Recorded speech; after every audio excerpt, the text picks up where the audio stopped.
जी हरिओम। राधे राधे महाराज जी।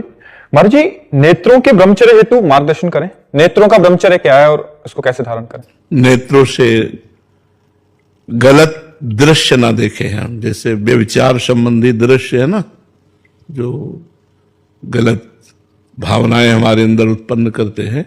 सबसे पहले हमें अपने नेत्रों को इससे बचाना है, जैसे मोबाइल आदि में, लैपटॉप से या किसी सीरियल आदि में जिसमें गंदा चरित्र है, गंदा दृश्य है, जिस दृश्य के देखने से हमारी भावना पतित हो जाए, हमारी भावना धर्म भ्रष्ट हो जाए, वो दृश्य नहीं देखने। दूसरी बात, हमें किसी के दोष नहीं देखने, दृष्टि से किसी के दोष नहीं। अगर दोष दिखाई दे रहे तो हमको प्रणाम करना है, क्रिया पर नहीं जाना, कारण पर जाना है। कारण सब में परमात्मा विराजमान है, क्रियाएं तो ऊंच नीच सबसे होती रहती है। हमें किसी के दोष नहीं देखने। तीसरी बात, हम कोशिश करें कि सब में भगवान विराजमान है, ऐसी अपनी दृष्टि से देखने की भावना करें कि जड़ चैतन्य सब में, जैसे गोस्वामी जी कह रहे हैं, सिय राम में सब जग जानी, करो प्रणाम जोरी जुग पानी। सबको दोनों हाथ जोड़कर हम प्रणाम करते हैं, क्योंकि सब में भगवान सिया राम विराजमान है, गोस्वामी जी कह रहे हैं। तो हम अपनी दृष्टि, हमारी जो दृष्टि है वो पवित्र तभी होगी जब भगवत दृष्टि हो जाएगी, सब में भगवत दृष्टि हो जाए।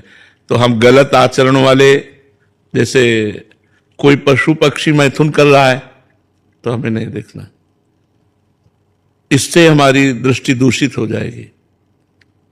यही वृंदावन में एक सौभरी नाम के महात्मा रहते थे, जो जल को स्तंभित करके जल समाधि लेकर के भजन कर रहे थे। तो समाधि से उनके नेत्र खुले तो उन्होंने देखा मछली मैथुन कर रही है। हर जीव में होता है, बस उसका मनन होने लगा। जो देखा जाता है उसका मनन होता है। मनन हुआ तो उनको लगा क्या समाधि से भी बढ़कर सुख है, एक बार देखना चाहिए। चाह पैदा हो गई, नहीं मैं भी भोगूं, ऐसी चाह पैदा हो गई।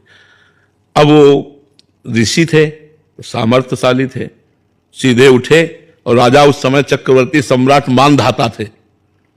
मानधाता के पास गए और कहा, अब सामर्थ्यशाली ब्रह्म ऋषि ऐसे कोई राजा से ऐसे कोई साधारण बात कर सकता है क्या? उन्होंने कहा अपनी पुत्री प्रदान करो। तो वो भी बड़े प्रवीण थे कि ना कहता हूं तो शाप दे देंगे, और हां कहता हूं तो कहा महलों की राजकुमारी, और कहा उनके शरीर से मछली जैसी दुर्गंध भी आ रही थी, क्योंकि जल में समाधिस्थ रहते, हड्डी हड्डी शरीर में। तो 50 पुत्रियां थी।